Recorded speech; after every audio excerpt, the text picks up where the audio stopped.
Bonjour à tous et bienvenue dans cette nouvelle vidéo qui va traiter une fois de plus de la médiumnité des enfants, cette semaine avec la particularité de s'occuper du monde onirique en lien avec la médiumnité d'un enfant, donc la médiumnité par le rêve chez l'enfant. Pour traiter de ce sujet, je vais évidemment rappeler ce qu'est un rêve de façon classique, de façon psychologique, parce que tous les rêves ne sont évidemment pas un lien à une forme de médiumnité, un lien vers l'invisible. Ensuite, on essaiera évidemment de parler de ces rêves médiumniques. Quels sont-ils? Comment reconnaître un rêve de médiumnité? Quelles sont les différentes possibilités? Pour enfin, en dernière partie de vidéo, essayer de vous présenter quelques techniques pour apaiser le lien au rêve médiumnique si c'est un petit peu compliqué pour ton enfant. Qu'est-ce que c'est qu'un rêve?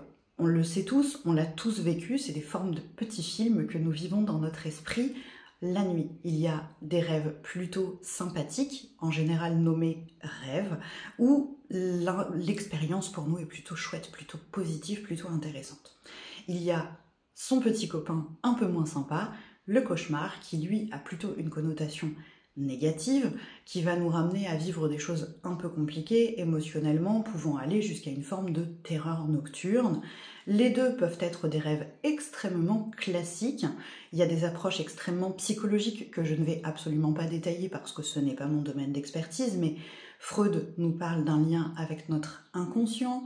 Régulièrement, on parle de rêves qui nous permettent une forme d'hygiène mentale, de traiter ce qui s'est passé dans notre vie, que ce soit récemment ou plus loin, quand il y a eu des sortes d'oublis, des amnésies par le cerveau de quelques événements un peu compliqués à gérer et qui peuvent remonter par les rêves des années plus tard. Bref, il y a une multitude de rêves qui sont complètement normaux et qui sont dus à cette hygiène mentale que nous avons pendant notre sommeil. On va donc parler un peu plus précisément des rêves de médiumnité parce qu'il existe plusieurs possibilités de rêves médiumniques et c'est là que ça va devenir un peu plus mon domaine d'expertise. La première chose que je dois dire quant au monde onirique de façon générale, c'est que la plupart d'entre nous reconnaissent qu'ils peuvent être porteurs de messages. On ne compte plus le nombre de dictionnaires des rêves en ligne ou en version papier qui nous permettent d'aller comprendre notre propre lien au rêve et qui va nous permettre de déduire les messages que notre inconscient ou que l'invisible a essayé de nous adresser. Certaines personnes, je pense à Florian Quentin, que je vous identifierai sous la vidéo, que je connais et qui est sur Instagram, proposent des analyses des rêves selon l'approche freudienne, donc une méthode plutôt en lien avec l'inconscient et la psychologie. Mais il y a aussi certaines personnes qui pensent que c'est l'invisible qui vient leur parler dans leurs rêves, et c'est de ça dont on va parler. L'onirique, le lien au rêve, est pour moi une capacité de clairvoyance. Je vois au travers de mon rêve un lien avec l'invisible. Donc ça passe par une activité visuelle, d'où le fait que pour moi, le monde onirique est relié à la capacité de clairvoyance, au même titre que quelqu'un qui pourrait saisir des présences en tant que personne éveillée. Souvent, dans ces rêves de médiumnité, il y a le lien à sa propre âme. Sa propre âme qui va venir nous transmettre des messages, des transmissions, des informations, des liens sur nous-mêmes pour nous permettre d'avancer dans notre incarnation terrestre. En général, ces rêves-là sont plutôt agréables. Il y a aussi la possibilité d'entrer en contact avec d'autres types de présences.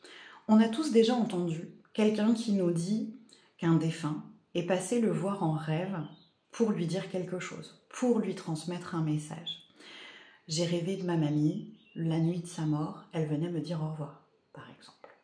Mais d'autres présences peuvent évidemment se manifester par le biais du rêve, qu'elles soient plutôt sympas. En général, c'est plutôt le cas, mais il peut aussi y avoir quelques rencontres un peu moins agréables par le biais de ce monde onirique. On y reviendra un petit peu plus tard. Il y a aussi ces fameux rêves en lien avec l'espace-temps. Vous le savez, pour moi, la médiumnité nous connecte à différentes sources et le temps passé ou à venir sont des sources de la médiumnité, tel un voyant qui a des prédictions ou une personne capable de parler de vos mémoires les plus anciennes alors qu'elle vient juste de vous rencontrer. Ce lien-là à l'espace-temps, il est aussi possible chez les enfants, bien entendu, et il est aussi possible par le rêve. On va alors parler de rêve annonciateur pour les rêves qui prédisent quelque chose qui va arriver dans les jours, mois, semaines, années à venir, et des rêves en lien avec les mémoires quand il fait référence au passé. Si ton enfant t'a déjà dit « il va se passer ça, je l'ai vu dans mon rêve » et qu'effectivement la prédiction s'est confirmée, il est fort possible qu'il ait une forme de clairvoyance en lien avec l'avenir qui passe par son monde onirique. Évidemment, dans ce cadre-là, ça peut être extrêmement varié, ça peut être des prédictions pour lui-même, pour ses proches, pour des gens qu'il ne connaît qu'à peine. Ça peut être aussi des mémoires qui lui appartiennent à lui. On va penser notamment aux enfants qui rêvent de leur vie antérieure et qui demandent leurs parents de l'époque, par exemple, ça m'est déjà arrivé. Ou encore des enfants qui se connectent à des mémoires de lieux et qui vont voir des choses assez terribles quand la mémoire est compliquée. Il y a des enfants qui m'ont déjà raconté avoir rêvé de ce qui s'était passé dans la maison lors de drames familiaux ou plus larges que ça. Et donc là, la difficulté en général pour ces enfants, c'est vraiment de revenir à l'instant présent et de savoir faire la différence entre un rêve classique et un rêve réellement annonciateur ou révélateur d'une mémoire. C'est pas toujours évident pour ces enfants-là. Et puis enfin, on peut confondre parfois le monde onirique avec des voyages de type voyage astral, voyage astro. Le voyage astral, c'est quand l'âme, l'esprit quitte le corps pour aller se balader sur notre plan. Je vais aller me balader dans ma chambre, puis dans le quartier, puis un peu plus loin, ou dans d'autres plans. On part alors du principe qu'il y a d'autres dimensions auxquelles nous pouvons accéder par le biais de l'astral. Et parfois, il y a un doute quant à est-ce que c'est de l'astral, est-ce que ce sont des voyages oniriques. En général, on est sûr de faire de l'astral quand on sent vraiment l'âme, l'esprit quitter le corps et qu'on se voit sortir de son propre corps. Mais parfois, la frontière est extrêmement mince entre un voyage astral concret avec vraiment cette décorporation et les voyages plutôt oniriques dans l'astral où on va aller se connecter à d'autres plans dans nos rêves sans réellement quitter notre corps.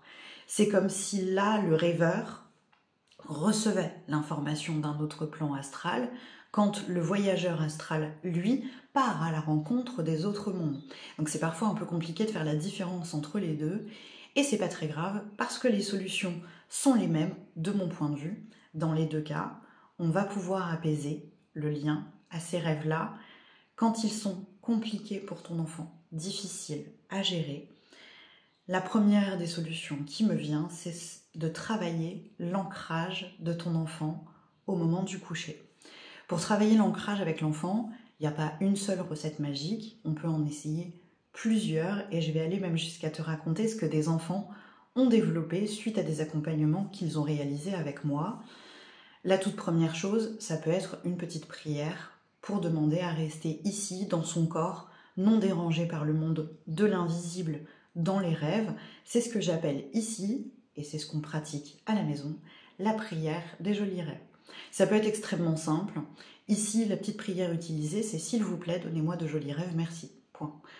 Ça peut être un peu plus précis. Si tu as réussi à définir si ce sont des voyages dans l'espace-temps, merci de me laisser dans le présent. Si ce sont des voyages dans d'autres plans astraux, merci de me laisser ici me reposer cette nuit. Si c'est un lien avec les présences, n'hésite pas à formuler quelque chose qui ressemblerait à « merci de ne pas m'envoyer de visiteurs cette nuit ». Bref, on va passer par la prière pour rester ici et maintenant, ce qui est donc l'ancrage. On peut aussi passer par des choses un peu plus physiques pour mobiliser l'ancrage d'un enfant. Massage de pieds, massage de corps, travailler le lien à la gravité, sentir son corps qui s'enfonce dans les oreillers et le matelas pour s'endormir, sont des techniques qui peuvent plutôt bien marcher avec l'enfant. Il peut évidemment travailler son ancrage de façon complètement personnalisée. J'ai des enfants que j'ai accompagnés qui m'explique qu'il visualise une espèce de petite corde énergétique, bien sûr, pas une vraie corde, on est d'accord, ce serait de la maltraitance, sinon, on est tous d'accord là-dessus, qu'ils viennent nouer à leur cheville, nouer à leur lit, ou à un espace dans la chambre pour ne pas quitter l'espace énergétique de leur chambre pendant leur sommeil. C'est un tout petit garçon qui a créé cette technique. Évidemment, on est bien d'accord, aucune vraie corde, juste un lien énergétique qu'il vient créer pour rester dans son corps la nuit et ne pas partir en voyage. Tu peux évidemment, pour travailler l'ancrage de ton enfant, utiliser des outils extérieurs si cela te fait plaisir, si cela te rassure ou si cela lui convient. Je pense notamment à des pierres qui peuvent avoir des sacrées propriétés d'ancrage et permettre à l'enfant de se sentir sécurisé. Une autre possibilité, évidemment, ça va être de travailler des systèmes de protection énergétique pour ton enfant. Ça peut être notamment s'il y a des liens avec des présences pas très sympathiques ou qui en tout cas ne conviennent pas à ton enfant en tant que visiteur, parce que parfois des présences très positives peuvent impressionner nos enfants et il n'y a aucun souci à leur demander de nous laisser tranquilles. Encore une fois, ça peut passer par la prière de protection, je demande à être épargné comme on le disait tout à l'heure. Ça peut être aussi par d'autres types de petits rituels ou d'autres outils extérieurs qu'on va pouvoir aller utiliser. Je pense notamment à la technique de la bulle de protection énergétique. J'ai une vidéo complète à ce sujet que tu peux retrouver sur la chaîne si tu le souhaites, qui est tout à fait adaptable aux enfants. L'idée, c'est de projeter une bulle dans laquelle on est complètement en sécurité et dans laquelle il est impossible aux présences d'entrer pour déranger le sommeil de notre enfant. Donc évidemment, dans le monde onirique, pareil, ils seraient bloqués par cette petite bulle qui les empêcherait d'accéder à ton enfant. Il y a évidemment la possibilité de ritualiser complètement autre chose, laisser des lumières allumées, faire brûler un peu d'encens pour sécuriser l'espace. À toi de voir ce qui convient le mieux pour toi et pour ton enfant, surtout en fonction des cadres de vos croyances à vous. J'espère que cette petite vidéo vous aura permis de mieux comprendre les différents types de liens à la médiumnité par le rêve pour l'enfant, mais évidemment aussi pour les adultes. Si tu t'es reconnu dans cette vidéo en tant qu'adulte, n'hésite pas à me laisser un petit commentaire, ça me fera plaisir. N'hésitez pas à me dire si vous avez des questions supplémentaires, si pour vous c'était suffisamment complet ou si vous avez besoin d'aller plus loin, je me ferai un plaisir de venir vous répondre. Passez une bonne journée et à la semaine prochaine.